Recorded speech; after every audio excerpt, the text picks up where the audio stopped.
Thank you to everyone for joining us this evening. I'm Cynthia Jackson-Elmoore, Dean of the Honors College. I'd like to also introduce, I'm looking for him and he's somewhere in the room, John Beck in the back of the room, who coordinates Sharper Focus Wider Lens on behalf of the Honors College. Stephanie Sepat, Communications Manager for the Honors College, and she makes all the magic happen. Would like to welcome our audience that's live streaming thanks to the MSU Alumni Association and those of you who are in the room. And also going to ask if you have cell phones, if you can put them on vibrate. And I will do that with mine in a second, just to ensure that we don't interrupt the panel and we don't interfere with the broadcast. The Honors College continues to be proud to sponsor Sharper Focus Wider Lens. It gives us a chance to showcase faculty and academic staff and other staff here on campus and the research that's going on, and a way to celebrate the work that happens here in a way that the community can engage, our students can engage, and the scholars are still here. It's not like we fly someone in for a day or a week and they disappear and you don't get to still have conversations with them. It also allows our community to exchange with each other. A lot of times these researchers may not even necessarily know that they're doing similar work because they're in such disparate parts of the campus, and this allows us to have some of those dialogues happen. How about this? That sounds better. Okay. You don't need me to do that again, do you? We're just going to go from where we are. Okay. So we never answer all the questions, so just keep that in mind. There'll be questions that'll come up. Oftentimes we leave with more questions than we started, and the intent is to have a dialogue that continues beyond tonight. Those of you that are with us often know that we're not in our typical space that we use, and I want to take advantage of the fact that we are in the library today to let you know that MSU Libraries has 2 Africana librarians to help with research needs, and they are Eric Ponder and Jessica Achberger. Hopefully I did justice to her name. And now I'd like to introduce our panel for the evening, where the topic is A Continent of Challenge and Resilience, Africa in the 21st Century. To my immediate left is Saweda Liverpool-Tasie, an associate professor in the Department of Agriculture, Food, and Resource Economics.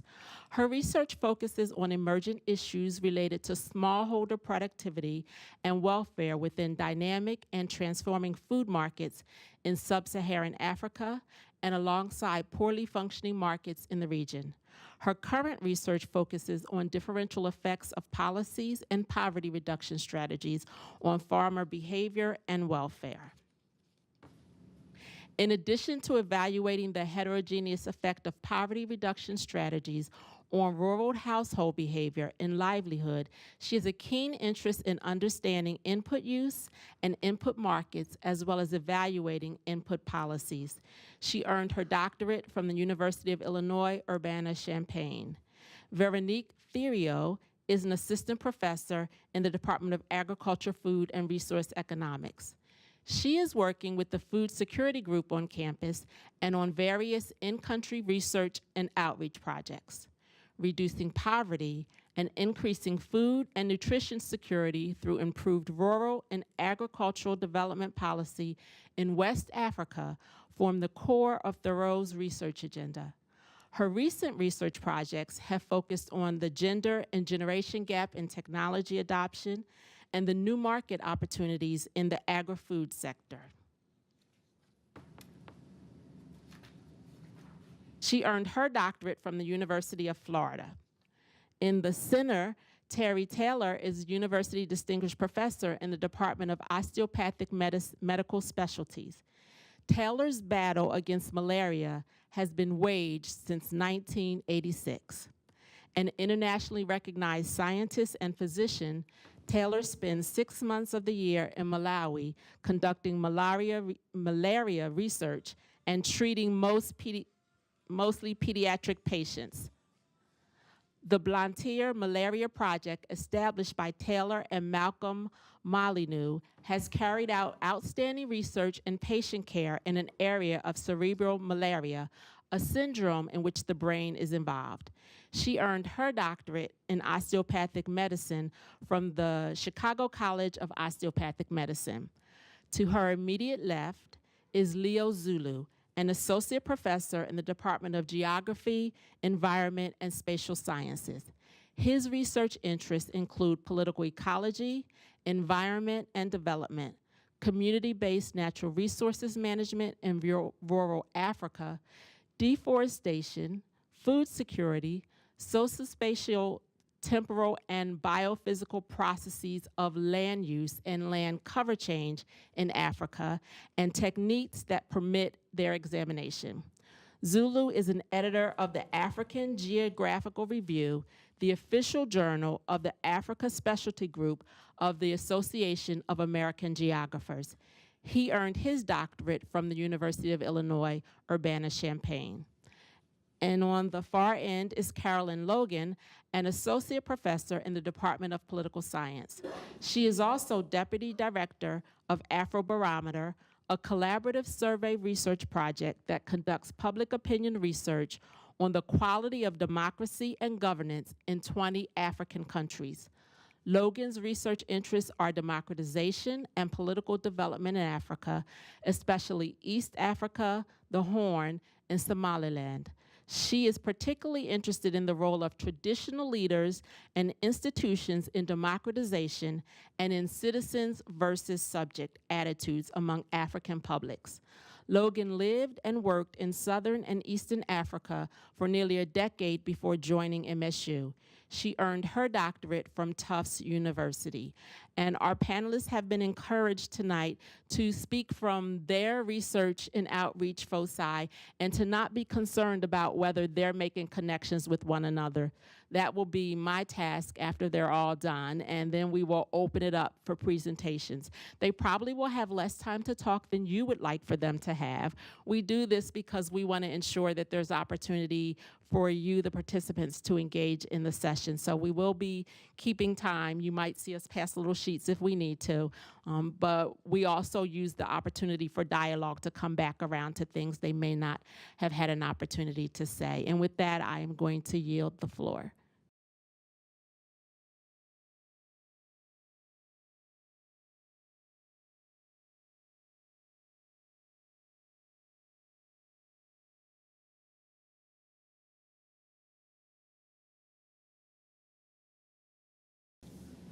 Okay, so good evening, everybody.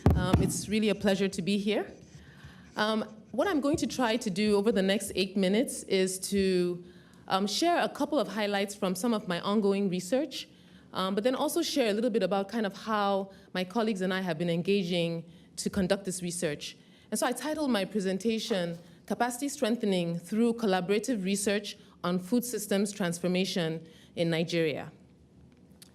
So when I talk about food systems, I'm talking about this network of supply chains that are usually interrelated that basically kind of facilitate movement of food from the upstream at production end to the consumer downstream. But I'm also thinking about all the actors in the midstream, the processors, the traders, the distributors who facilitate these interactions and their supply chains as well. So you can think of this complex web. And when we talk about food systems transformation, well, this is a stylized fact that has kind of been observed historically, where we've seen that as economies structurally transform or develop, consumption patterns change. People move from diets concentrated maybe in starchy staples to very diversified diets, eating more fruits and vegetables and different kinds of dairy products. And this is a phenomenon that has actually been observed historically across the world. So we've seen it in the US, in Europe, most developed countries, and also in a lot of developing countries in the last 30 or 40 years, we've seen it happening as well in Latin America and South Asia. And so a group of colleagues and myself have been looking at this phenomenon in sub-Saharan Africa. So what do we know and what does it mean? Well, just as has been observed in other parts of the world, food systems have been rapidly transforming in sub-Saharan Africa, and there's clear evidence of it. It's rapid, and has been happening over the last 10 or so 15 years. Some reasons for that are increased incomes and urbanization. So in the case of Nigeria, for example, in the 1970s, the urbanization rate was just about 25%. And now we have about 50% of the population living in urban areas. Also, this means that there's a change in the preferences urban people consume different foods than rural people. But also, we know that because of the higher incomes earned by urban people, typically the share of urban consumption in the total food consumption is larger than their share in the population. So even though they're 50% of the population, they're consuming close to 65 or 70% of the food. And so this means this has important implications for what supply chains look like. Another thing that we're seeing clearly across various countries in sub-Saharan Africa, and this is bearing out from various different kinds of data sets, is that diets are increasingly diversified across the continent. So in the case of Nigeria, for example, we're seeing people are moving away from consuming just starchy staples like maize or cassava to increasingly consuming animal proteins, poultry, fish, consuming fruits and vegetables, nuts and oils, as well as other things like dairy products. And this is becoming an increasing share of their budgets and expenditures. We're also seeing that households are engaging more in the markets. They're actually purchasing food, and a lot of this food is processed. So there's been a penetration of purchased and processed foods, and this is happening all over sub-Saharan Africa. One point that we're seeing is that it's not really only restricted to urban areas. It's actually happening in both rural and urban areas. So even in the rural parts of sub-Saharan Africa, processed foods like noodles and biscuits are increasingly penetrating and are available and being consumed in significant portions in these populations. So I guess one question that we might want to ask next is, well, how is this growing demand being met?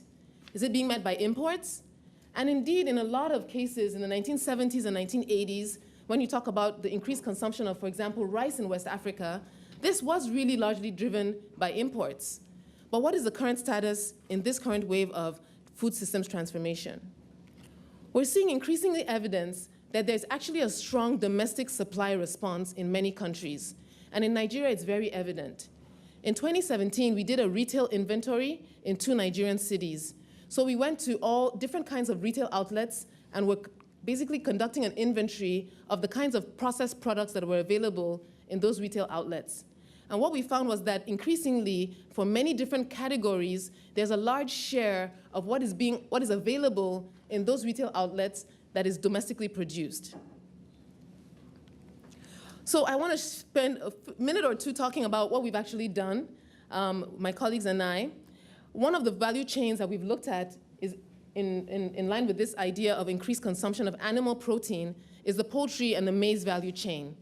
And the way we've looked at it is kind of thinking about 3 sets of product value chains, right? So we have poultry and poultry products, and an important ingredient into those value chains would be feed, and an important ingredient into feed would be maize or corn. And so basically, we're looking at this whole connection of supply chains that link them directly, but then also link them to other supply chains that meet their own requirements. And typically, when we have studied value chains in the past, a lot of times in applied social science, we use maybe case studies or key informant interviews or surveys. And whilst that can be very informative about the context and the experience of certain kinds of actors, many times it gives us a different story than what you actually find if you go and talk to a representative sample of actors on the ground. And so what we've used in our study is what we call a stacked survey approach. So rather than talking to key informants, chicken farmers, or chicken traders, we actually collected data from a representative sample of all these different actors along key nodes of the value chain. It took us over 1.5 years to collect this data. We've used this data, or are using this data, to answer several questions like, what is the current structure of the poultry value chain in Nigeria? What are the opportunities for people to get engaged profitably in poultry or in fish or aquaculture? What are the issues with regards to climate change? How is climate change affecting some of these subsectors? And also issues of food safety. So when you have supply chains that are very long, moving from rural to urban areas, and dealing with commodities like maize, where you have a lot of smallholders producing maize, it's aggregated, then if you're talking about interventions to introduce ways to address things like food safety, how do you ensure that an intervention, say at production, is able to be carried all the way through the long supply chain to the final consumer? If you address an issue at production, can we guarantee that the consumer still gets a safe product? So we've looked at that, particularly looking at mycotoxins in maize. So because I have just a limited amount of time, I just wanted to share some key findings that have come out of what we've looked at so far. One of the key findings that we've come across or that we are seeing in our data is the rise of the Nigerian farmer entrepreneur. So we're finding that in the poultry subsector, it's not a sector where you have people just having backyard poultry farms or poultry chickens, a couple of chickens in their backyard, but we actually see that there's been a rise in the investment in the poultry business. We're seeing a rise in small and medium-scale enterprises that are engaging in poultry production on a commercial basis intentionally. We're seeing people invest in purchasing feed and not just allowing the chickens to peck and feed themselves. We're seeing people invest in medicine for their birds. We're seeing people sell a large share of what they're producing. Over 80% of the eggs, over 80% of the bird, the meat, is being sold. So these are not farmers that are producing for subsistence. We're also seeing farmers pay to be trained. Rather than waiting for extension to come and teach them how to make ends meet, they're waiting to be trained on how to ensure that they can be as profitable as they can, minimize their losses, and maximize their profits. Another finding that is coming out of our work that we find very fascinating is what we call the hidden middle. We're seeing the hidden middle in the chicken maize supply chain. So I have this figure here because you could think of it using the shape of an hourglass. So a lot of times as researchers, we're focused on farmers, ensuring that farmers are getting technologies to improve their productivity, to address issues of food security, or we're thinking about consumers and how to get them food at a most affordable price. But many times we forget that in between the producers, the millions of producers, and the millions of consumers are tens, 20, 30,000 traders, for example, or other actors in the midstream who are critical in facilitating the exchange between the upstream and the downstream. In our study, we found out that we did a study of about 5,000 traders across Nigeria, and we found out that this is a very dynamic sector. Very dynamic sector in terms of the operation, but also in terms of the links that they have to other sectors and a lot of employment opportunities that they are creating. Many of them have links to what we call third-party logistics. So what we saw was that maize traders are not owning warehouses or trucks, but they're actually contracting out those services to third-party logistics who provide the service of supplying their maize from their warehouse or from a warehouse they have rented space in to their consumers. We're also seeing that many times even the buyers are making their own arrangements. So what is the implication of what I'm saying? Well, the implication is that a lot of times we have a lot of debates about what do we do for farmers, what do we do for consumers, but many times we don't talk about the hidden middle. And we call them hidden because they're not missing. They're there, they're dynamic, and they're operating. Despite all the constraints of governance and infrastructure, they are operating and operating quite profitably in some cases. And so we think that this is telling us that there's a lot of missing gaps in terms of research and in the policy debate on ways that we can actually improve the food system. Because if we're able to understand how the traders and the processors are operating and their constraints and try to address those constraints, we can probably improve the efficiency of the entire value chain. I want to close by just talking about how we do our research, because I find this very exciting. So in our research, we always work with our stakeholders on the ground. And in this case, I'm going to talk about the work we do with Nigerian faculty and students. And this is really exciting to us because it's really important for us to engage our stakeholders from the conceptualization of the problem to the actual carrying out of the research. And so two things that we do is we lay emphasis on training and mentoring. So like I mentioned, we don't have nice data available. We had to collect all our data ourselves over a year and a half. We did this with Nigerian PhD and master's students who are part of our research team. Some of them were fortunate to come to MSU and take courses here. Others were not, but they remain members of our team. So we do trainings here at MSU and trainings in Nigeria. And then we lay a strong emphasis on mentoring. So we work with them over a couple of months, years, to do the research, and then also to write up the results, and then eventually to disseminate the information. We carry out what we call a trainer of trainers approach, so that those who work with us, if they work with us for 5 years, they can also train others. But then we also work with them to disseminate the information to stakeholders, policymakers, or even to farmers or to processors.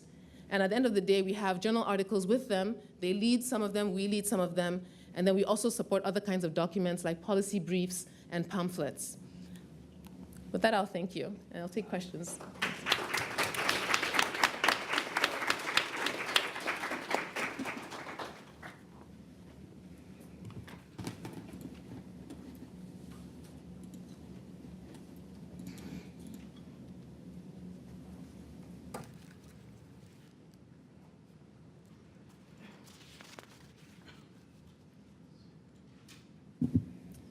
So good evening, everyone. It's an honor to be here.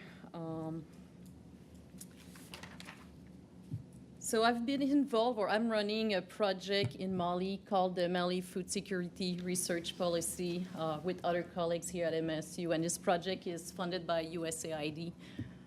And what I'm going to be presenting today, it's a really brief summary of one of our outgoing research activity. So before I continue with the talk, I would like to say a big thank you to MSU student Ryan Bruggendui, who shared with us some of his photo. I have no doubt that you will know which one are his, because his photo are 10,000 times better than mine. So for those of you not too familiar with Mali, Mali is a West African country. It's a landlocked country surrounded by Mauritania, Algeria to the north, Niger, Burkina Faso on the east, Côte d'Ivoire to the south, and Senegal and Guinea on the west. About 18 million of people live in Mali, and most of them live in the central and southern part of Mali. About 90% of the population lives here, and Bamako is the main capital. The economy relies mostly on the gold mining industry and on agriculture. And within the agriculture sector, cotton is one of the key commodities in terms of export revenue for the government, as well as income for millions of small farmers.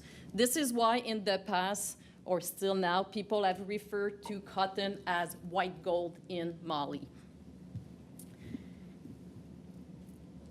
After gold and cotton, the third most important activity in terms of income generation is livestock.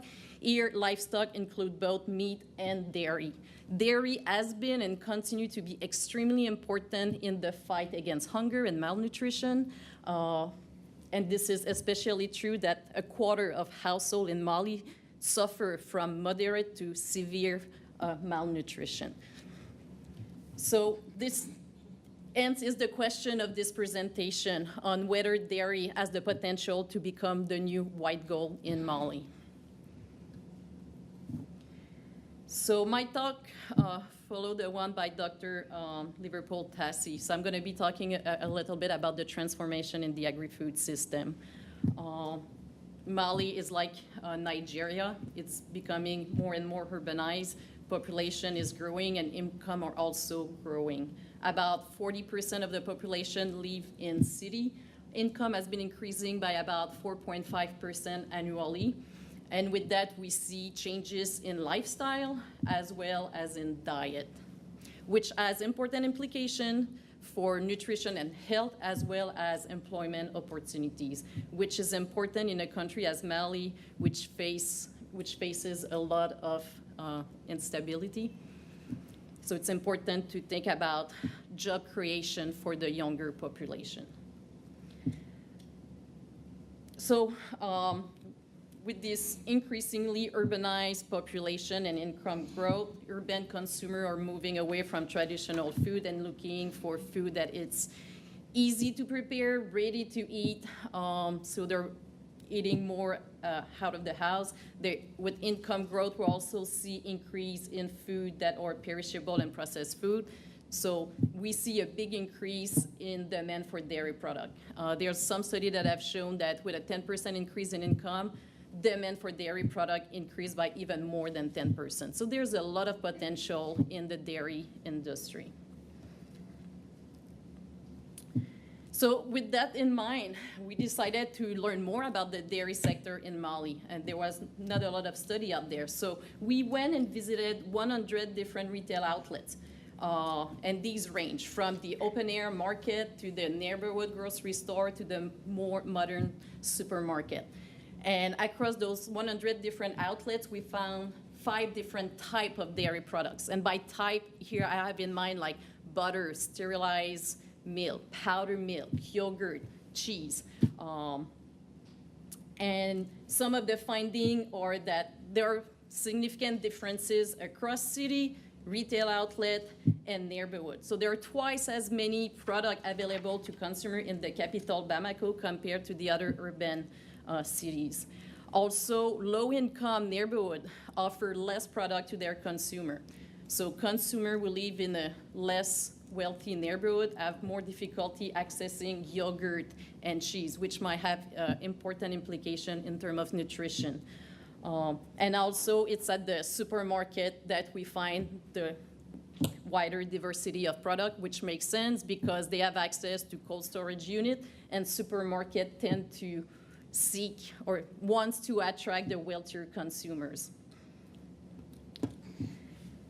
So then we were interested in knowing who filled this demand, where this product are coming from. And from those that we inventory, 80% are imported. And we look with secondary data, and this is also supported. There are 5 times more import than local milk production. And the #1 import is powder milk. And why is powder milk so important? Why huge quantity are imported? Both the consumer and processor are buying powder milk. So even processing firm are buying powder milk to make milk, and after that, they use that milk to make yogurt. So they don't use fresh liquid milk. They prefer to use powder milk because it's cheaper, it's available all year round, and have a longer shelf life. And also, back in 2015, the European Union ended the milk quota production, which led to overproduction of milk and to a big reduction in prices. So with this situation, plus the growing market in Africa, many European companies have decided to expand their business into the continent. So that's why we see a lot of imported powder milk from Europe in Mali. And as of now, imported powder milk is about half the price of local milk. So what can we do to increase the competitiveness of the Malian sector? First, there's a need to increase production. Ways to do that, first, investment to improve the dairy genetic through artificial insemination is one way. There's also a need to invest in vaccination program to improve the health of the cows, and also to make sure that we provide adequate nutrition to the cows. So these are examples to boost the production. So that's a first step. A second step will be to increase the manufacture of local products. So instead of importing powder milk, can we produce local powder milk in Mali? So that will, by producing local powder milk, then it helps to stabilize the seasonal fluctuation of milk production in Mali, and also to reduce import. So that's a necessary condition, but it's not sufficient. So even if Malian were to produce more dairy products, it doesn't mean that the consumer will go and buy it. So we need to improve the quality of those products to make sure that the consumer will prefer local product over imported one. So there's a need to invest or to change how the sanitation, hygiene practices, and also to invest along the cold chain infrastructure at the farm, processing, and retailing level. And as any other agricultural sector, the dairy sector faces some broader challenges. We can think about climate change. With climate change, the number of days with high temperature are going to be increasing, and we know that really high temperature is not good for cow meals production. At the same time, with climate change, we can expect the conflict between the crop farmer and livestock farmer to increase. Political instability in Mali, it's a huge challenge for the dairy sector as well as the other sector. We can think about any kind of transnational disease, which happened in Europe few years ago with the mad cows, and as well as international agricultural policies. I just mentioned the milk quota production in Europe that can have here impact on prices and production. We can think about other subsidies and tariffs that will impact how the Malian stakeholder are competitive towards its competitor. Thank you.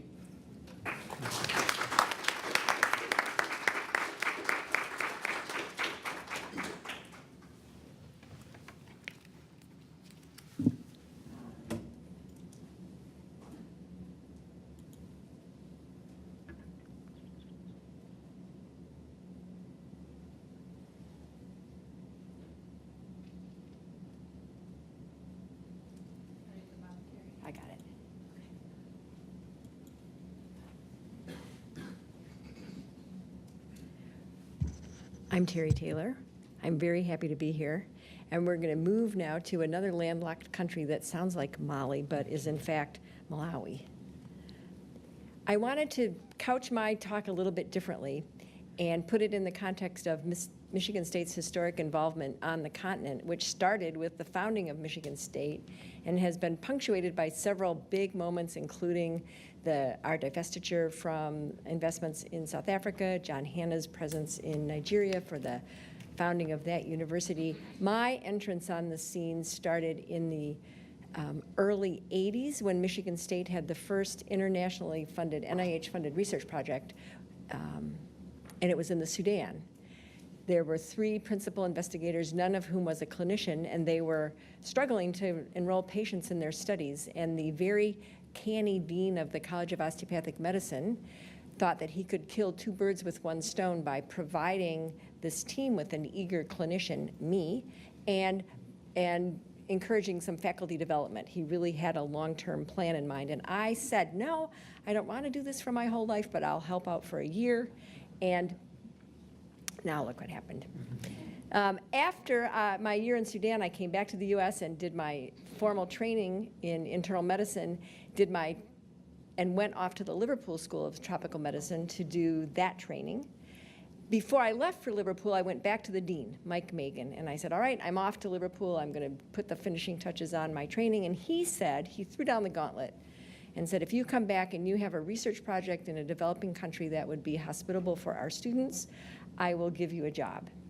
And serendipitously, I ended up doing my student project in Malawi. There was a connection between a new faculty member and Liverpool and this little country, kind of in the appendix of Africa. Also, as we said, landlocked, surrounded by Mozambique, Tanzania, and Zambia, vaulted into the national consciousness by Madonna, who's adopted 4 children from Malawi. Before then, Leo and I would say you either lived there or you'd never heard of it. When we set up shop there in 1986, there were 7,600,000 people in Malawi. The kwacha dollar exchange rate was 3 to 1. There were at most 26 Malawian doctors practicing in Malawi. That's probably an overestimate. The maternal mortality rate was one of the highest in the world, as was the infant mortality rate. That's the number of children who die before the age of 1. The life expectancy in Malawi was 45 years. 57% of people had access to safe water. Immunization coverage has always been high in Malawi, but there were not a lot of immunizations available at that time. The basic measles, mumps, rubella, typhoid, diphtheria, and TB. The HIV prevalence rate wasn't known because the first case of AIDS in Malawi was diagnosed in May of 1985. So the Malawi government highlighted for us the importance of pediatric malaria. That was what they wanted research done on. At that time, it was responsible for 1/3 of hospital admissions and 1/3 of pediatric deaths in hospital. It was accompanied by an onslaught of meningitis as well, leaving many, many children deaf if they happened to survive the meningitis. And it was accompanied by an enormous load of acute respiratory infections, both viral and bacterial pneumonias. So the hospital was swamped with very sick children while we were there. As I mentioned, the HIV epidemic was just starting, and it rose and crested in about 2005 and has been wrested under control. We'll talk about that in a bit. So we started our work, we started the student elective, and we started concomitant capacity building back in 1986, and that has continued until today, focusing on these adorable kids.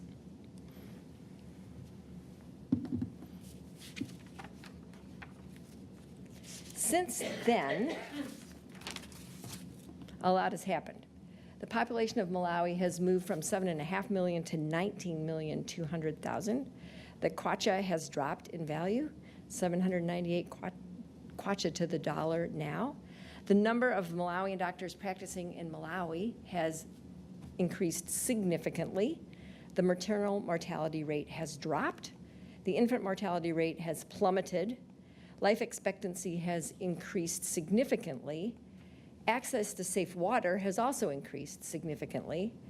Immunization coverage is still high, but now we have many more vaccines available to be administered to young kids.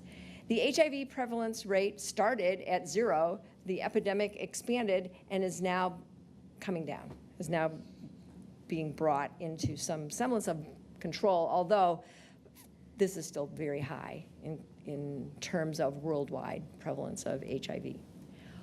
How has this happened? How has Malawi been able to be so resilient in the face of the economic challenges that you saw? One of the most important is education. And of the educational advances in Malawi in the last 32 years, the University of Malawi College of Medicine is one of the most important. This is a college that had been a dream for many years. When we started in 1986, we knew it was coming, but it wasn't there yet. It just celebrated its 27th anniversary. It is a community-based medical school. The graduates receive some of their training in South Africa, but are always brought back to Malawi to finish up. And now there is a significant and critical mass of Malawian clinicians who are practicing, and not only practicing, they are informing policy, health policy in Malawi. So the importance of this particular educational advance cannot be overestimated. The other significant contributor has been public health efforts, largely galvanized by graduates of the College of Medicine, but supported, importantly, by the government of Malawi with external partners. So there are now vaccines, effective vaccines for meningitis and pneumonia that have decimated these two diseases. The wards at the Queen Elizabeth Central Hospital are unrecognizable now. There's 1 patient per bed instead of 4 or 5 patients per bed because of the significant declines in meningitis, pneumonia, and other pediatric infectious diseases. Malaria control and prevention has really taken hold. The President's Malaria Initiative was started in 2003 by George Bush. The Global Fund started the year before, and together with the cooperation and collaboration of the National Malaria Control Program, they have focused on indoor residual spraying, insecticide-treated nets, and ramping up malaria control and treatment. So the malaria control and treatment is really focused on malaria rapid diagnostic tests. So now it's possible to identify malaria-infected individuals at the farthest periphery of the healthcare system with a single drop of blood on a piece of paper. And once identified, they can be treated with rapidly effective anti-malarial drugs. None of that existed 32 years ago. AIDS prevention and treatment has also been huge. The President's Emergency Fund for AIDS Relief, PEPFAR, was another George W. Bush initiative, and that group, in conjunction with the Global Fund, has greatly enhanced diagnosis and treatment of HIV in Malawi. So now it's possible to be diagnosed and started on treatment in the same week, and started on effective treatment and monitored through treatment. The current focus of the National AIDS Control Program now is on identifying young women at risk of becoming HIV infected and working with those groups of individuals. So we've seen an enormous improvement in health indicators in Malawi. It's a truly impressive accomplishment by a newly educated group of clinicians and the public health sector.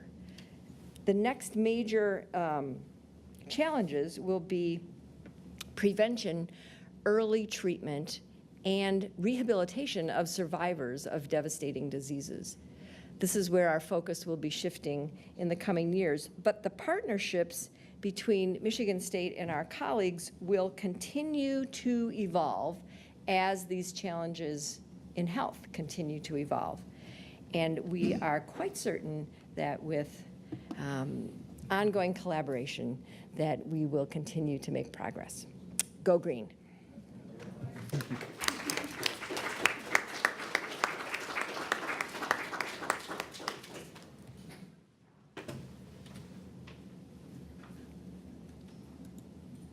Okay.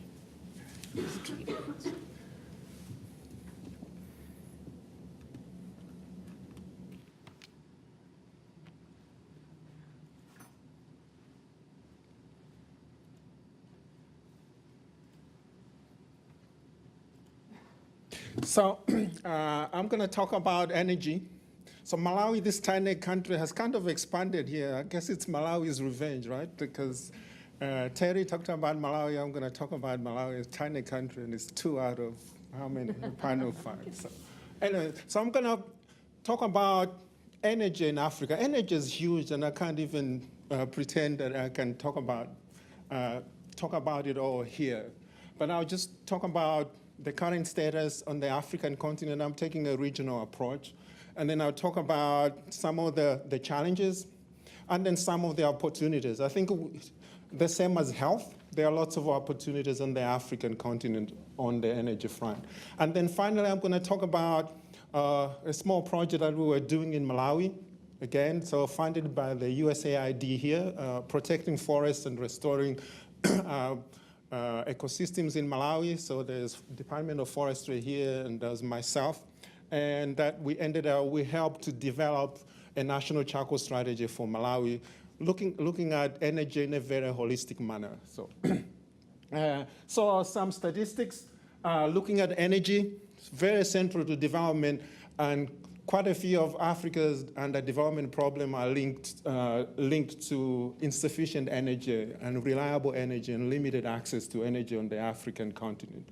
And so you can talk about energy poverty in Africa, kind of transmitting into the system and underdevelopment. So if you look at some statistics, 590 million people still have no access to electricity in sub-Saharan Africa.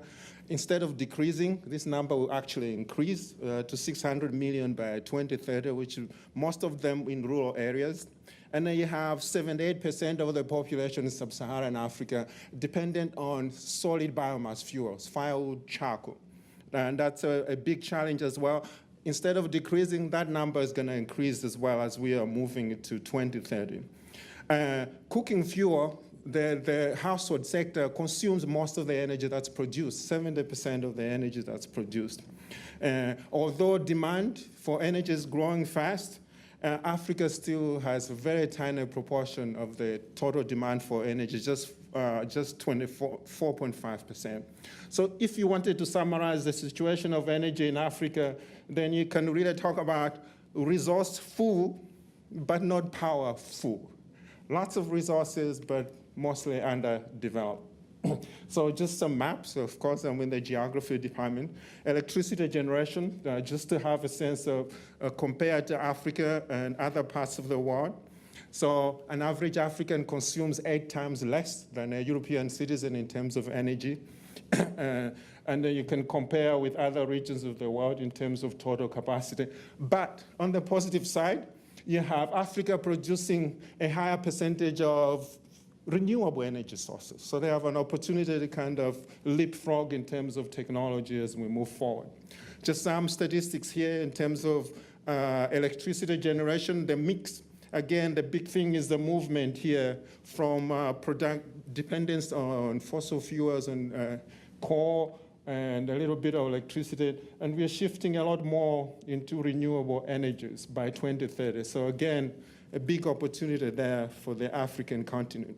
So some of the challenges, again, in terms of investment and aid in energy, increasing really fast, but still at low levels because the baseline was really low as you are starting out. So limited financing, some of the challenges. Infrastructure is a big problem. Poor management of the energy sector. So there's challenges of corruption, inefficiencies, and poor capacity. Low income and poverty limits access to electricity and energy services. And then poor policies and strategies thrown in as well. climate variability endangers the hydropower generation, for instance. That's another added stressor to these challenges. And moving on, potential solutions, some of the things that are being looked at. So big need to increase investment on the continent. $28 billion is needed in investment, new investment every year in order to reach the United Nations goal of meeting energy needs by 2030. There are a few countries that are set to meet that target: Ethiopia, Gabon, Ghana, and Kenya among them. And then another thing, addressing these barriers in terms of long-term institutional barriers is another thing. And lots of solutions, off-grid solutions, because it's very expensive there to bring energy. So really the future is about off-grid solutions, which will be 75%, more than 75% of the new energy connections. Gas is really the direction where things are moving, aggressive improvement in gas. Improved cook stoves, energy efficiency is a big part, linked to health, linked to other energy services. So if you just improved access to universal access to energy, you would also prevent 370,000 deaths that are linked to in-house pollution from using the smoke and all those chemicals in there. Increasing productivity of energy, again, you can improve agriculture and irrigation and then lift everybody up and the economy up as well. And then increasing resilience to shocks. Climate change is one of those things. And then there's this opportunity, as has happened with cell phones, there's an opportunity in energy as well to kind of leapfrog in terms of the technology: hydro, solar, wind, and geothermal. But another thing that I'm going to come back to is to really have realistic policies about energy in Africa, because it's still very heavily dependent on solid biomass fuels. But a lot of the policies now, they ignore that, and they seem to think that you're going to suddenly just leap and go from 70% or 78% dependence on biofuels, and you get everybody on electricity. So this is very unrealistic. And so treating energy, again, in a holistic manner is an important part of this. So some of the many opportunities, there's an oil and gas boom in Africa. So 6 of the top 10 global discoveries of oil in Africa in 2013 were in Africa. There are more than 500 companies working there. Mozambique alone discovered 100 trillion cubic foot of gas. And then you have also production really big, about 9 million barrels of fuel, 100 billion invested in energy. So, but capitalizing all these resources is a big challenge for the African continent. The Chinese are in Africa too. Big, huge investment, focus on Eastern and Southern Africa, so that 30% of all the new capacity that's coming in Africa is the Chinese are contributing to that. And then also, a lot of it is green energy, and except Southern Africa, where the purple, they are focusing on coal because they are heavy deposits of coal. Chinese projects all across Africa, everywhere, and also international initiatives that are really useful. The United Nations Sustainable Energy for All target, everybody has access to energy by 2030, started in 2011, the United Nations Sustainable Development Goal 7. So we are ensuring affordable, reliable, and sustainable access to everyone, very ambitious. And there's also, in the US, there's the Power Africa initiatives that President Obama started, and 85 projects, $14 billion in Africa, and then lots of initiatives within Africa itself. So, and then I'll just come quickly in terms of this idea about looking at energy and the energy services that they provide more as a human right, in a more holistic manner. So we worked with more than 10 government agencies in Malawi to try and produce a sustainable, a national charcoal strategy for Malawi, because this project that I was working on looks at helping Malawi to follow a low carbon footprint in terms of climate change, But you can't ignore the issue of charcoal, because in Malawi, 54% in urban areas use charcoal, 97% of the population use charcoal and firewood for cooking fuel. So this is what we came up with, a very participatory process that went on for about 1.5 years. We came up with this pillars of sustainability, 7 things that we said were important to be done. So promoting alternative sources of energy, so I'll just go to the slide now. Pillar 1, promote alternative household cooking fuels. Gas was the low-hanging fruit now for urban populations, but different solutions for different groups. Number 2, promote adoption of fuel-efficient cookstoves and technology. This is where we'd have the most immediate impact by increasing efficiency. Pillar number 3, promote sustainable wood production, because you need wood to produce charcoal more sustainable.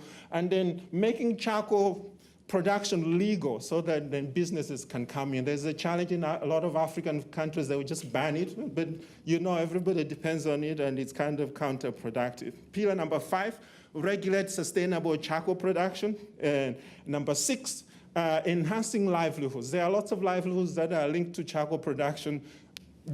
In order to really have an impact, you have to recognize those livelihoods and support them. And pillar number 7, looking at information awareness and behavior change as being very important.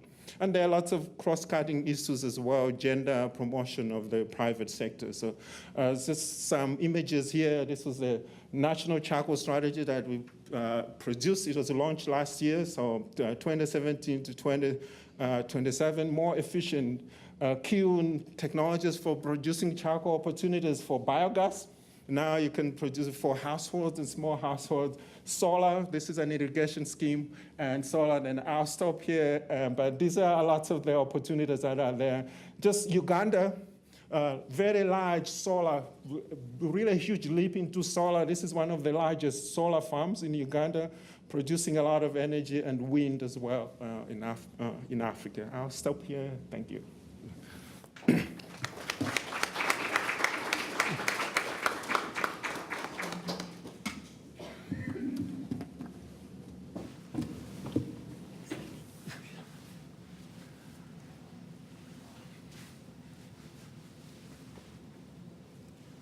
Okay. Well, thank you. Let's see this. Thank you to John and to the Dean for organizing this and for the opportunity to present what we've been doing with Afrobarometer relative to all this. Afrobarometer is a public opinion research project that's been doing collecting data on attitudes towards democracy and governance across the continent for about 20 years now, 36 countries. So, and I think where we come into this is the idea that, a lot of the different sort of sector-specific things, we've been talking about energy and health and food and agriculture systems, of course, are all coming out of government policy, government decision-making about investments that are and our interest in them is about how they're making people's lives better. And one of the things Afrobarometer is looking at is, what people at the grassroots are saying about how their governments are performing in terms of different policies, in terms of meeting their needs on a day-to-day basis. And so we collect data on a ton of different stuff, but here I want to focus specifically on sort of this question of how citizens are interacting with their governments to get the policies that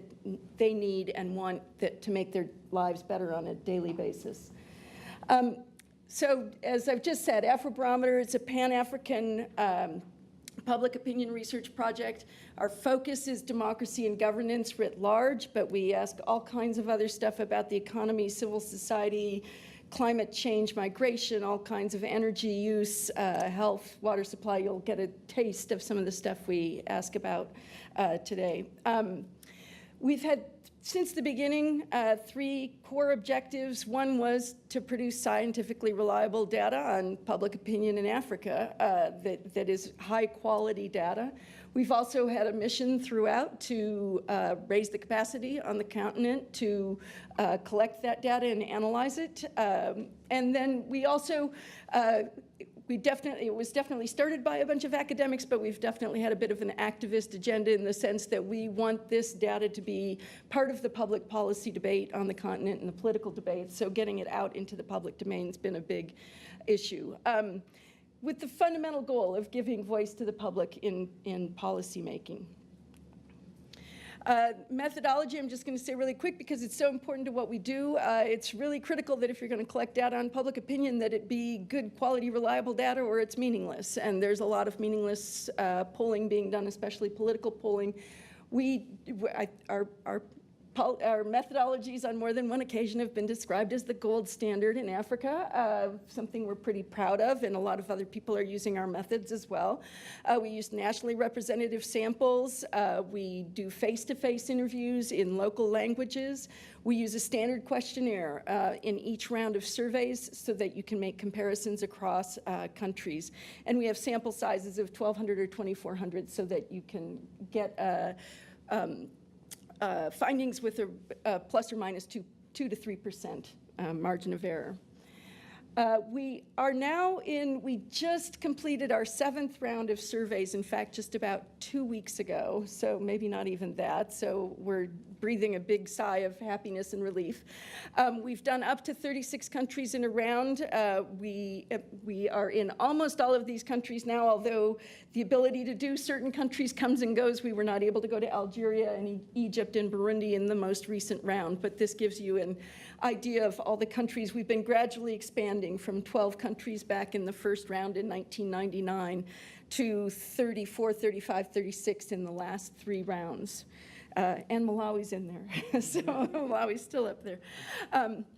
So our signature stuff is attitudes towards democracy. That's kind of the big picture stuff we look at. So I'm going to start there, but then I'm going to kind of drill down into sort of the more micro level, how this is affecting people's daily lives kind of issues.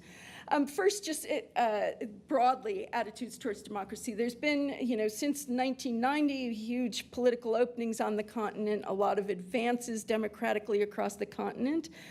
Some concerns, especially in the last few years, that there is some retreat from that, although that's kind of a debatable at this point still. But we find that in general on the, let's see, wait, oops, sorry, I'm pushing the wrong buttons. Okay, I just went there. Okay, support for democracy, sort of one of our core questions. How much, is democracy always the best system of government, or do you think that sometimes non-democratic systems are acceptable?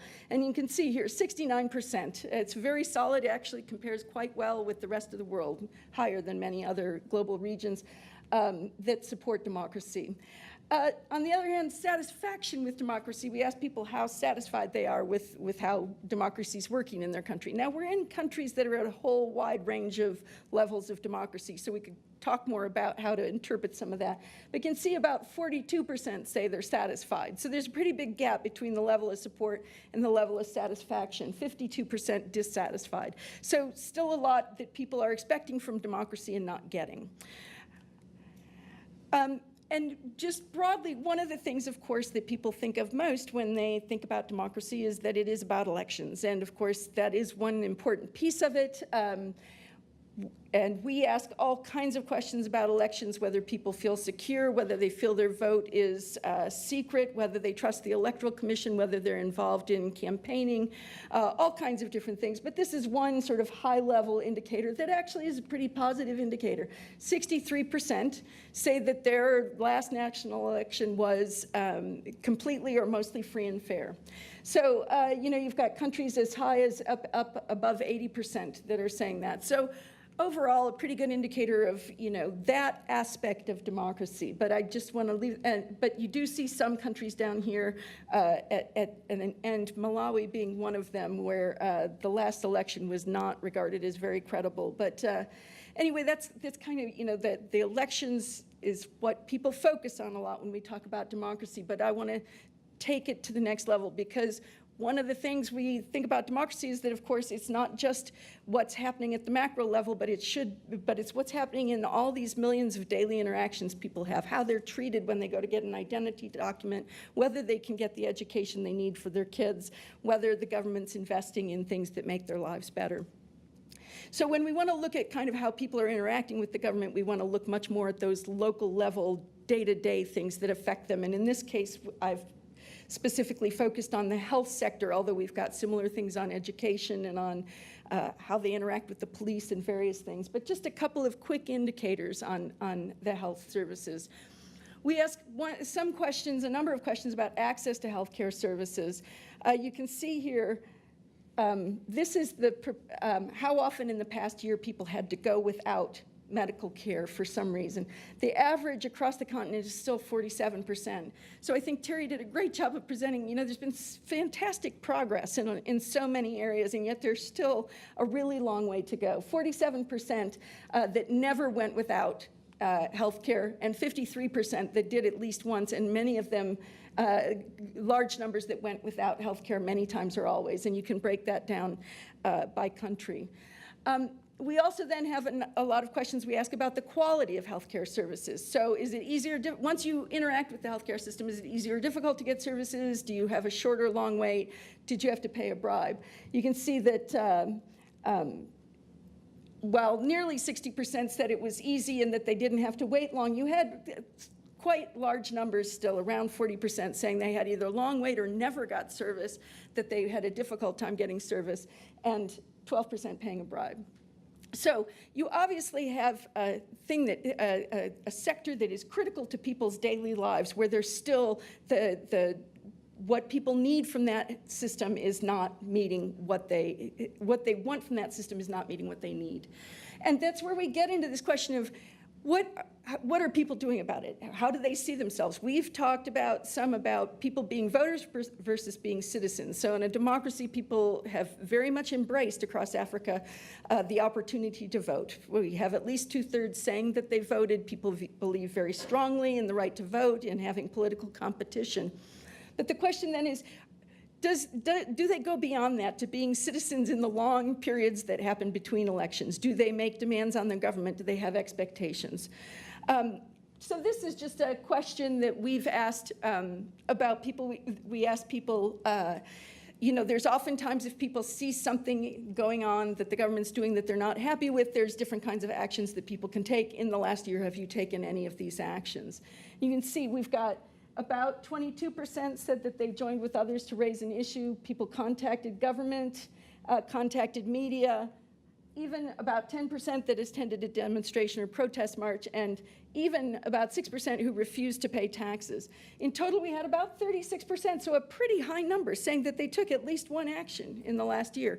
So actually suggesting, we don't have the cross-region, cross-global comparisons on this, but seems like quite high levels that are actually engaging. But then we go on and look at what kind of impediments do people encounter in trying to be active citizens. One of those is information. It's becoming sort of a hotter issue on the continent about the limits to access to information. This just asks about whether people could get access to a school budget if they tried to get their school's budget and how it was spent. 54% said it's not at all or not very likely. Real problems with access to information. There's a number of global projects going on to try and address that. Another huge problem that people are encountering is the responsiveness of their political leaders. We ask people whether their MPs listen to people like them. And this is the percent who said that they did not. And you can see that quite large numbers say the average is this dotted line, and around 50% are saying their elected leaders never listen to somebody like them.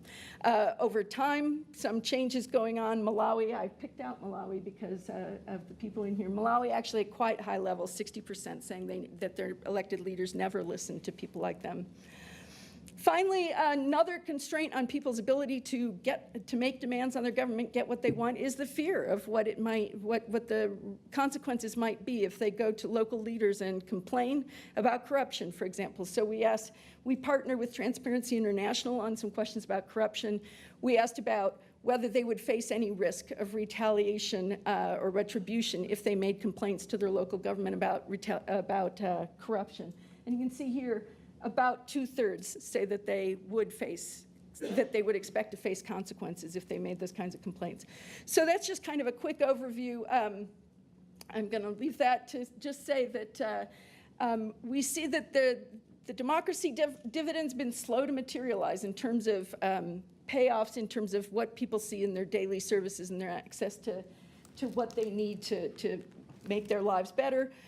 Nonetheless, 1 in 3 have taken action in the past year to get some kind of responsiveness out of government, but they face a lot of constraints in terms of their access to information, what their leaders, whether their leaders see constituent services in responding to people as their priorities, and the threat of consequences or retaliation, all of which constrain the ability of people to be active citizens in their societies. Thank you.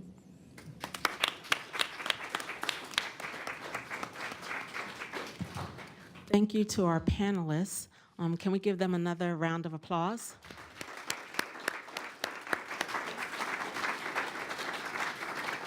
So I'm just going to try to highlight some of the themes that emerged as I was listening, and to be able to see that across the panel that we were delving into several of the key thematic issues anywhere in the world, right? So issues of food and agriculture and the sustainability of food systems and the importance of supply chains, no matter the sector, health, and how do we ensure that we have not just access to health care, but that the health care is having a meaningful impact on communities, and the role of energy and transformative energy options. And then does anybody even listen to us, right, when we're trying to get things done? But what was really interesting is that when we think about the diversification of diets and how it's not always necessarily a good thing, that we introduce some things into our diets as we move into different parts of the geographic areas that we live in that may take away some of the very things that gave us quality of life, however you measure that, and how do we make sense of that? The importance of a domestic supply and a strong domestic supply, both within a country and within a continent, and how do we get to control our own sets of resources, and what do we have to look to other places for? Food safety and climate change don't have geographic boundaries, and the importance of coming up with solutions that are transferable and adaptable to different cultures. And thinking about what was really interesting when we talked about kind of the role of traders in the supply chain, that there's always some link in the supply chain that we are eager to exclude and not think about, and not figure out how do we fully leverage the supply chain so that there are employment opportunities throughout and greater chances for people to learn and grow, and the opportunity to really improve our research and have a policy debate that helps us address some of those issues. A couple of other things that stood out to me was the continuing need to improve local infrastructure, whether it's to increase production or to ensure that there are job opportunities. And while we're looking at the African continent, and it's important to keep that in mind, it's also important to keep in mind that these issues aren't unique to the continent of Africa.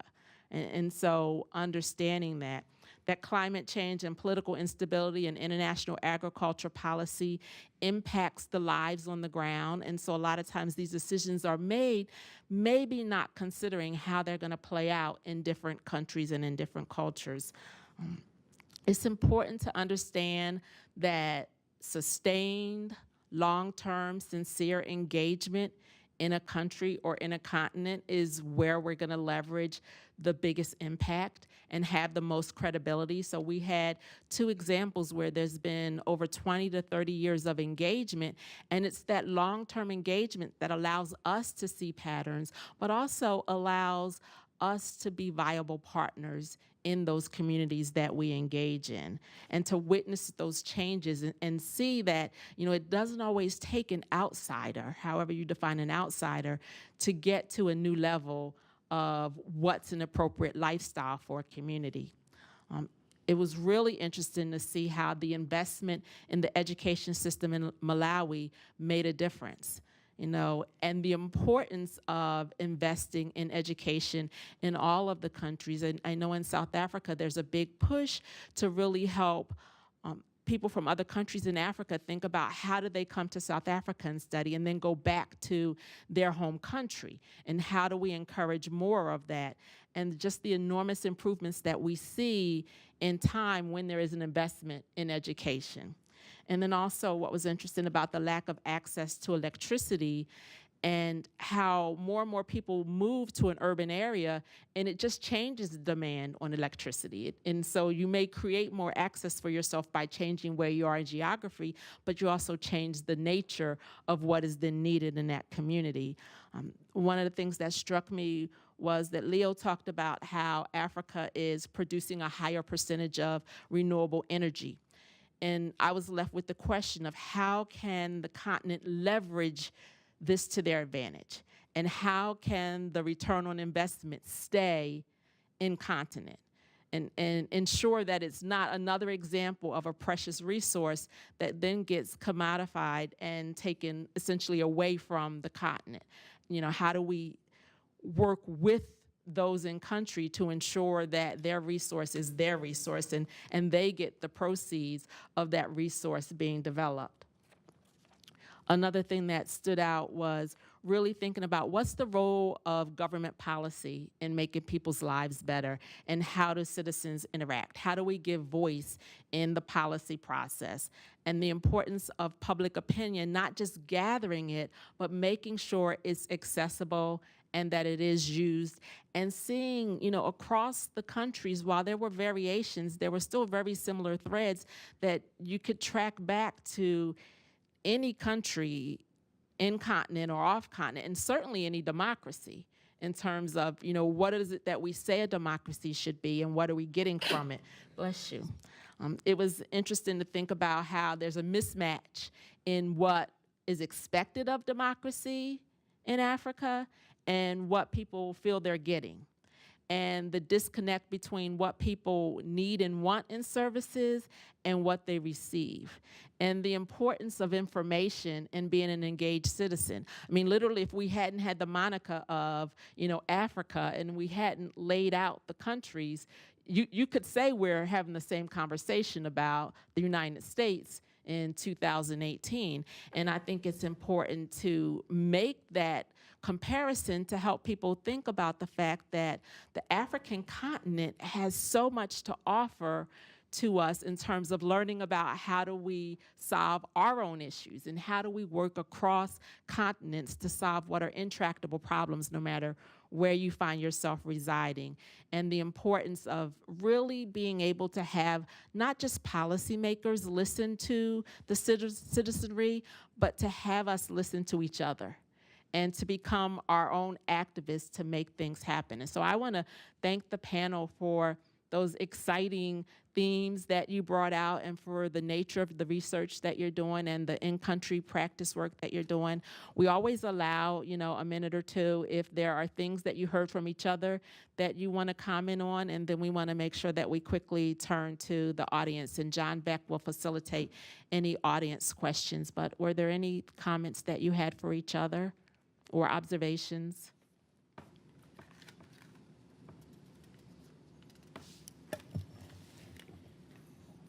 I was interested in it seemed like a common theme from all of us was the contribution of our work, however it was, to local capacity building.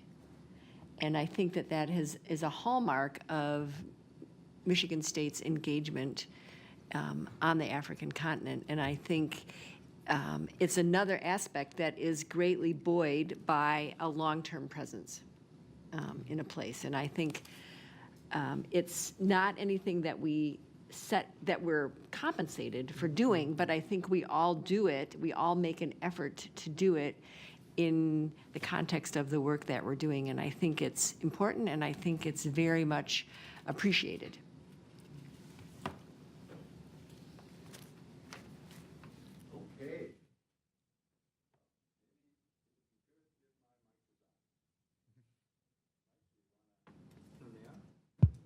Look at that.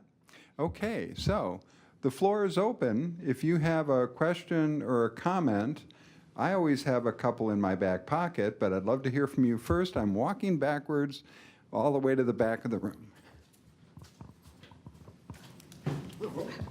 Thank you so much. I think the panel, each of you individually, but also as a whole, it's very moving, actually, to see the the range of work, the depth of work, and the longevity of the work that MSU has been involved in. I wanted to follow up, and I'd love to hear from any who would like to respond, but it actually builds on what Terrie was just saying. I'm interested in the issue of the capacity building and whether over the years of the involvements that all of you have talked about, some with greater length, whether the nature of the relationships of Michigan State with colleagues on the African continent, how have those relationships changed? And Terrie, I know you have such longevity. I'm just kind of curious whether perhaps the partners, especially with you after many years of working, is it a different kind of relationship than it may have been 10 years or 20 or I think you said 30 years ago, right? But others may like to comment on that also. For our work in Malawi, it's been dramatic. So when I went back and looked at the numbers to see how many Malawian doctors there were in Malawi when we started, the most consistent number was 26. But we couldn't find a Malawi. We found one Malawian doctor that we could work with when we first started. And then there were the bulk of the faculty of the College of Medicine were expatriates to start with, and so then those were our colleagues. And then gradually there were graduates of the College of Medicine who could be our colleagues, and they were our students, and now they're rising up to senior levels in the College of Medicine, and they are restive, and they want their share of the turf. So it's fantastic to see that entire arc, and it's a pleasure to kind of be edged out at this point, because we really don't need to be the drivers anymore, but the supporters, the tacticians, the strategists. So it's been fascinating to watch that whole evolution. Other comments? Other comments on that? I have one. So I started working in Mali about 10 years ago, before I joined MSU. And I was just amazed when I went there with my MSU hat. Everyone knew about MSU in Mali because we have been working there since 1980s. We do have an office there. So when we do work, we have an office where we can go. We work with the same local collaborators since 1980s. And some of former MSU students now are in senior position. For instance, the Ministry of Agriculture is one of our former colleagues here at MSU. So I think that longevity, it's really key. People are expecting us to be there next year and to still work with them, and it's really it's a partnership. Any research we're doing, it's with them. Any output, anything that we're writing, it's in collaboration. We are always together. Yeah, I'll also just say it's. I think it's one of the things we're really proud of at Barometer, how much we've achieved in that regard. I mean, MSU was one of 3 original founding co-partners. We called them core partners. About in 2000, and originally almost all of the grants and a lot of the executive management was all done out of MSU. When we went into our round 4 surveys, we moved all of that to CDD in Ghana, the Center for Democratic Development. We used to do all the data management, all the data cleaning here. That's all been moved to University of Cape Town. We used to run the website out of here. That's all in Nairobi now. So we've been steadily moving stuff over, and meanwhile building the capacity of national partners and stuff. So there's always sort of more that comes in behind it. Now we're starting, running an analysis unit out of here with some of the graduate students, but doing a lot of mentoring of writers and things also. So I think it's one of the areas we feel like, aside from collecting all this data, that in terms of how it's managed and how it's run and who's running it and who owns the project, that it's one of the things we feel like we've really, so. Yep. So just to reflect, okay. No, you, after you, after you. Maybe just to reflect on a little bit of a more recent engagement. So Terrie mentioned that MSU has a long-term engagement in Nigeria. MSU played an important role in the establishment of one of Nigeria's older universities, University of Nigeria, Nsukka. So I joined MSU about in 2012.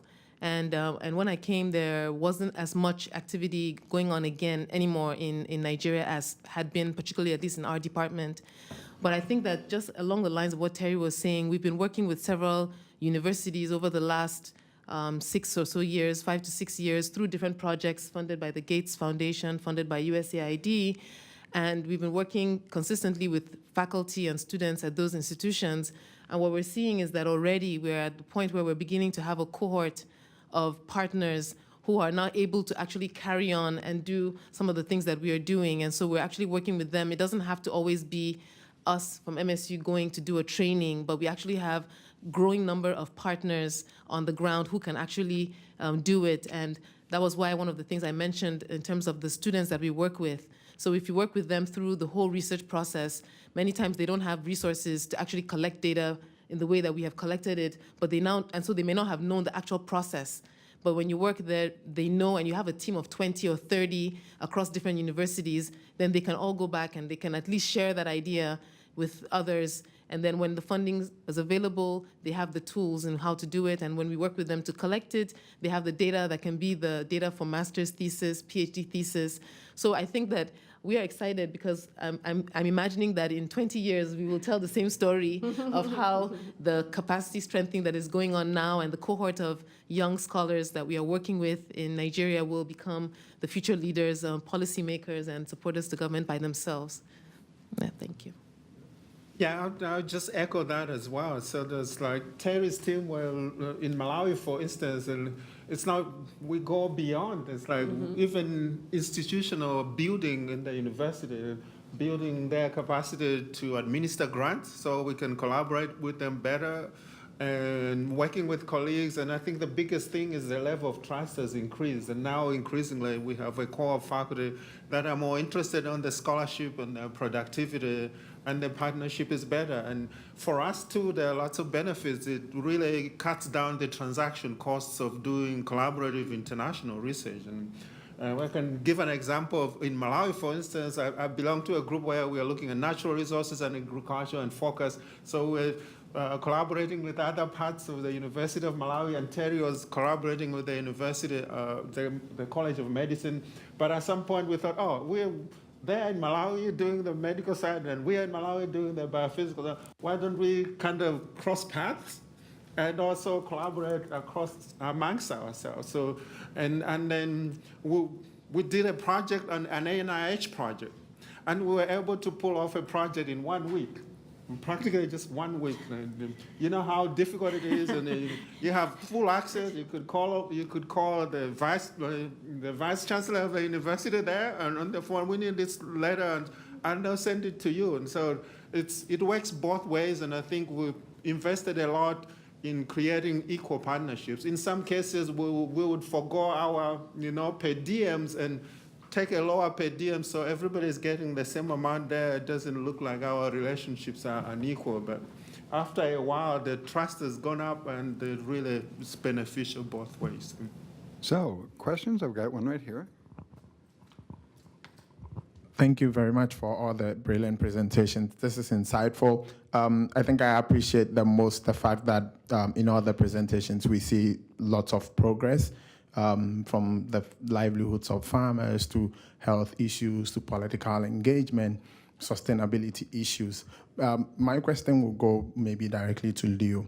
So when you talk about sources of energy for cooking and other things, access to electricity, again, we see progress. But the question that I have is that, do you think that concerns about sustainability issues, for instance, climate change, you talked about how Africa, for instance, is taking a leapfrog in using renewable energy. Do you think that those concerns, those attempts are helping the process of, for instance, access to electricity, or it's actually impeding it?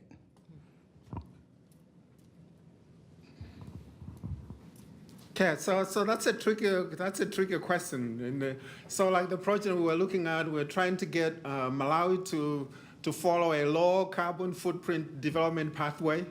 But there are also trade-offs. For example, in Malawi, the supply of electricity is just too low, and it can't keep up with population growth.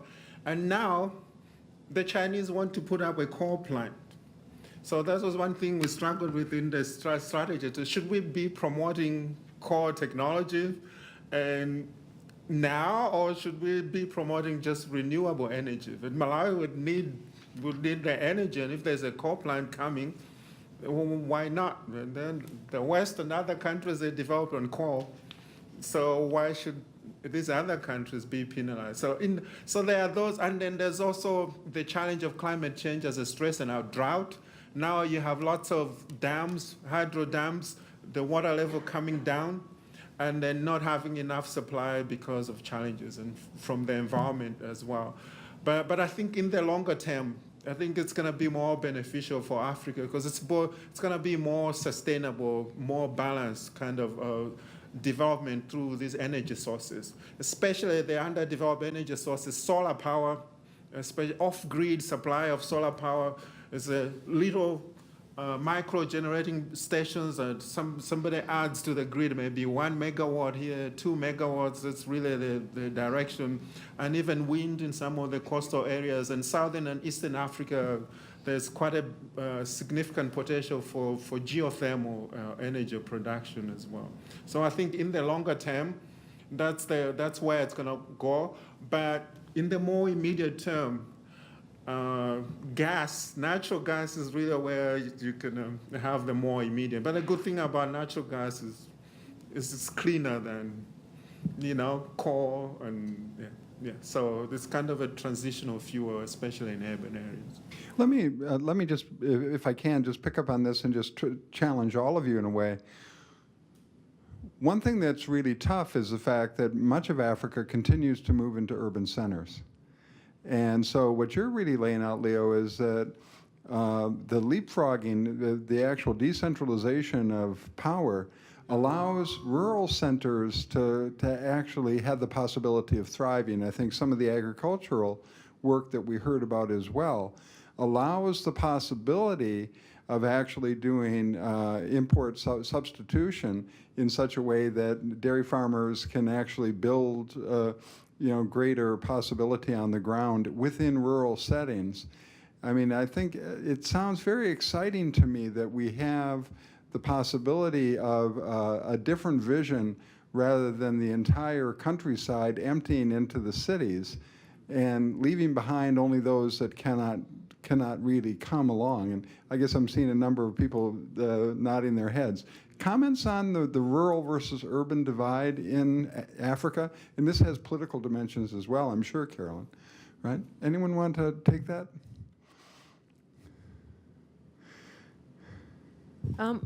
So in terms of this idea of rural-urban kind of migration or the kind of high rates of urbanization, I think it's already happening, and projections are that it's going to increase.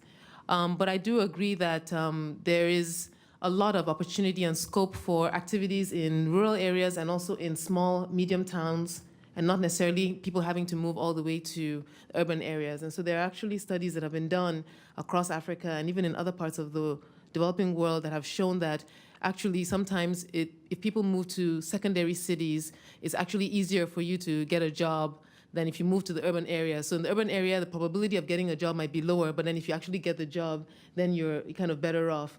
But then as we have a lot of non-farm activities, processing, value addition, the rise of the need for larger expanses of land, maybe to engage in poultry or to engage in medium-scale farms, and then increasing productivity of those linked to industries that are going to meet this changing consumption patterns. I think there are a lot of opportunities that are being created and a lot of scope for people to have opportunities beyond just the urban areas. So I think that's definitely a reality. Yeah, I think it's really a key question, and with a lot of the work we're doing, we're trying to find good economic opportunity, especially for the young people in the rural area. And it's a big challenge, especially in Mali. A lot of them are leaving the farm, and the gold mining industry seems really an attractive idea because if you're lucky, you can make a lot of money, but the majority of people are not lucky and are not gonna find that nuggets of gold. So, and a lot of the young people are moving to urban areas, so a lot of the farm are struggling to have enough labor when it's time for the harvest. So we think that if we better develop the processing part of the value chain, these jobs become more attractive to the young people. We can use new technology, new innovation, so there's a way to keep them there and not only keep them in rural area, but giving them a really good income generation activity where they will be proud to be involved in. I would say that one important factor in keeping people in rural settings is the improvement in medical technology and point of care testing. So it's no longer necessary to be in a hospital to have important diagnoses made and treatments provided. So the decentralization of healthcare is also an important way to sort of decrease the incentive of needing to move to the city. Okay, other questions? Oh, right here. In terms of food production, I look at the map of Africa, and obviously that's a lot of land. And I see how productivity has increased at the dairy teaching facility here on campus, which is highly mechanized. The animals seem to spend their entire lives in barns or the milking ops. And I'm also was an ESL tutor to a young man who was herding goats in the hills barefoot, so that's the whole spectrum in terms of productivity. Where is Africa on that spectrum when you talk about increasing productivity? I also find that this is related, I think. A lot of Americans seem to be going to vegetarian or vegan, while the Africans seem to be going more to meat protein and out of environmental concerns for the Americans. So any comments on any of that? So I think each country are so different. So in terms of the dairy industry, I think you cannot really make comparison from one country to another. So I can talk about Mali, and I think even there you have the whole spectrum. But the modern type of farm as we have here are not so common there. So you still have a lot of, even like at the end I kind of mentioned the conflict between crop farmer and livestock farmers. So many of them are still pastoralists. So they are gonna walk through anyone's field to make sure that they bring the animals to the river.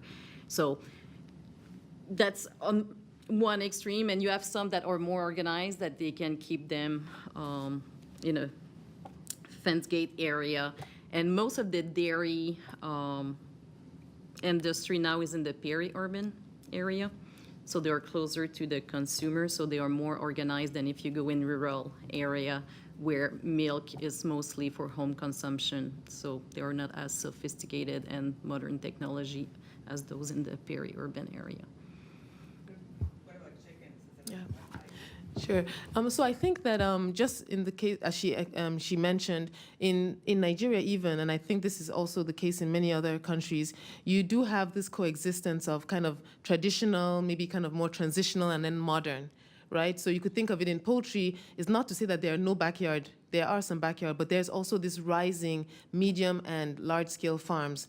And in Nigeria, actually, I saw farms that have hundreds of thousands of birds that are large-scale farms that are very modern, but there are few of them. And then you have a whole range in the medium scale, some who are on the higher end in terms of the technology that they're using, and some that are using very simple, so they have maybe litter system, or they may have the cage, the battery cage, and then some have drippers, some don't have any of those kinds of technologies.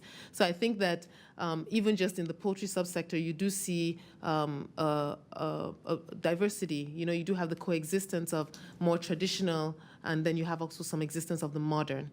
I would say that if I was to judge, I would say that the share of the modern are fewer and more of the transitional, but still not a predominance of the traditional. There's a lot of the transitional where they're adopting some of these modern technologies.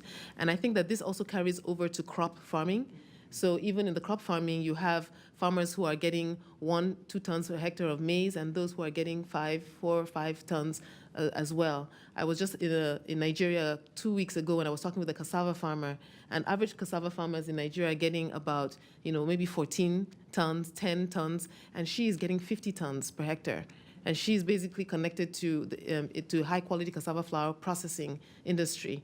So it just depends. You have, again, even in the crop farming, the coexistence of the traditional, maybe more the transitional, and then you have the modern. And I think that they all exist, and this is where the opportunities exist, right? There are huge opportunities when you find that they can coexist. And I think in the transitional is where we're seeing a lot of the opportunities for, the youth, and lower barriers to entry in the transitional, but still potential to make some profit. Other questions? Oh, I'm coming back that way. One of my friends in Lansing is raising chickens in her backyard. So. Hi, Dave Wiley here with a Scroogish question for the evening. You all have been working in the last decade at the time of the explosion of the U.S. military around the world, now with 150 nations, 250,000 troops abroad, and in Africa, the explosion of the Africa Command with more than one operation a day for the continent in training and kinetic warfare operations, explosion of special ops and drone warfare as well upon us. And the cost of that with 1.3 trillion a year now, more than all other nations around the world for military expenditure. The cost of that has been announced that we are no longer supporting the maternal and child welfare programs of the United Nations in Africa. We cut by half our contributions to UN peacekeeping for not so peaceful areas like Congo, South Sudan, Ivory Coast, and Liberia and the like. And it's been announced now we will not be making contributions through USAID to the United Nations and the other FAO, UNICEF, UNHCR, and the other human-oriented programs. So this is obviously a turnaround, and that's before it's just been announced this last week, a new $34 billion a year for the new Space Force that the president wants to add to the DoD. So I'm wondering, both in retrospect during your work of this last decade and as you look ahead, what is the cost of the U.S. militarization for our partnerships in Africa that you all have demonstrated so wonderfully?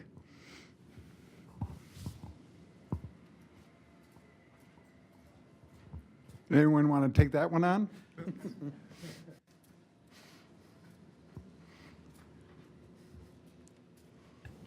I'm not sure I can answer the question directly. I will say that one of the things that, at Barometer, our signature topics have been democracy and governance, and for a long time, promotion of democracy and governance was a major policy agenda item for the U.S. government as well as many European governments. And we're actually in a better place now, but a couple of years ago, we faced, a funding crisis that was on the verge of shutting us down, partly because governments have been, there's been so many shifts, and I think that this reflects one type of shift, but so many shifts in the agenda and what we're investing our resources in, that we thought we might be shutting down because, and it wasn't only the U.S. government. The British government, others were saying, this whole investment in democracy, we're not so sure it's paying off, which, to people who are studying it is just sort of crazy. But so, I'm not going to speak directly to that. We don't see the kinds of stuff you're talking about in a direct way in what we're doing, just because we're not asking those kinds of questions, and they're kind of big picture items that people aren't seeing at the grassroots as much. But certainly the shifts in funding priorities have affected us and many of our partner organizations. There's quite a few organizations that have been working in the democracy human rights sector that are really struggling because of the shifts in funding priorities over the last 5 to 10 years. So. Any other comments on the shift? Anyone want to go there? Terrie? I don't have a huge comment, and I'm interested in what you say, Dave, but I would be interested in what Leo thinks. One of the nice things about working in Malawi is that it is so calm and stable because I don't think it's in anyone's strategic interest in any way. So we kind of escape the ebbs and flows of the kind of funding that you're talking about. I don't know, Leo, if you agree with that.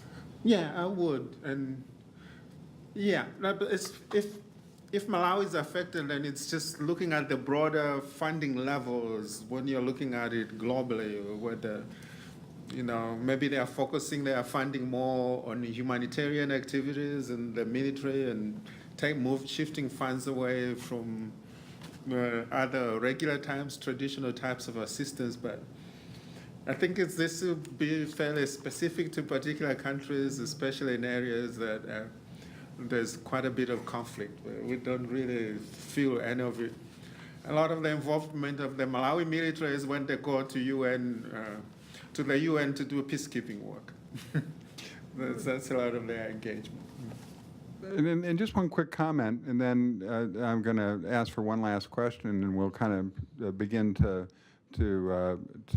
bring it to an end. But we heard the MSU example of what partnership can look like, and so there is both kind of negative interest and positive interest in involvement in specific countries.